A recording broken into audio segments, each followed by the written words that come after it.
Hi, good evening. This is Scott at Scott Trades on Twitter with StockMarketMentor.com and your chart of the day. Let's be honest, the market is pretty blah. That's a technical term, by the way. Mark Minervini writes about that in his book. And so when the market is blah, there's really not much to do. And as Dan Fitzpatrick said earlier this week in one of our live sessions, when the market's bad, it's actually really easy to trade because there's not a lot to choose from. Now, I did find one stock that showed some pretty good relative strength today, despite the fact that the SPY closed below its 50-day moving average. And that's McKesson, ticker MCK.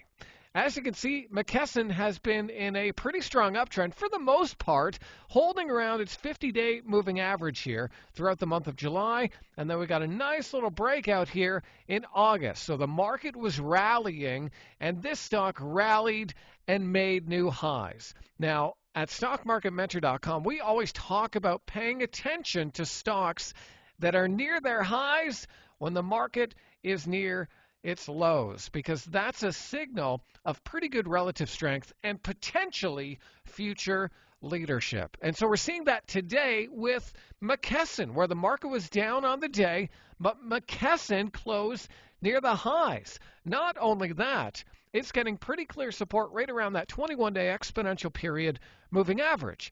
And if I bring out my fancy drawing tool here, I can even draw a pretty clear downward sloping trend line.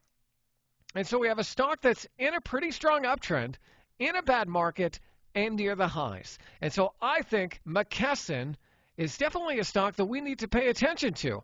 I'm going to set an alert on my software right around that 368 level just to see if it can get above, stay above, and take out this red day here. And even the volume is pretty telling. When it does pull back, doesn't really pull back with much aggression, but when it goes up, you definitely see the buyers step in and support price. And so lots of positive action here on McKesson. Like I said, I'm going to have an alert right around that 368 level and look for a strong breakout coming on volume.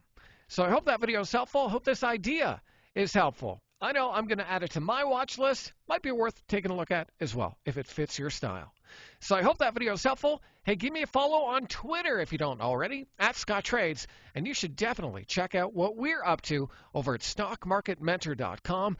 If you're watching this on YouTube, click the link below, take a trial, and I hope to see you on the other side.